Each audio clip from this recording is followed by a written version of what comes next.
So Liz is one of our volunteers, and one of the main reasons that we nominated her was not just because of the work she's doing with the young people on a company night, which is what all of our volunteers do, but she also does a lot of work with the families and pastoral care and supporting a lot of the families from the community and really going out of her way, especially during lockdown, going around and checking that they're okay, giving them calls, not just for the boys in company, but for their extended families as well.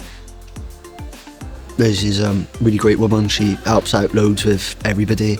Just generally a really nice and caring person. Just gets everyone involved with everything, doesn't leave anybody out. Make sure everyone's confident, and sometimes you have themed nights, like last week we had a James Bond themed night where we did James Bond themed activities and also there's loads of variety of games and activities we do. Sometimes we do arts and crafts, others it's game nights, and Friday nights have always been Boys Brigade nights. Like I said, it's just been my life. I've never known any other than Boys Brigade. I can't imagine myself not doing this.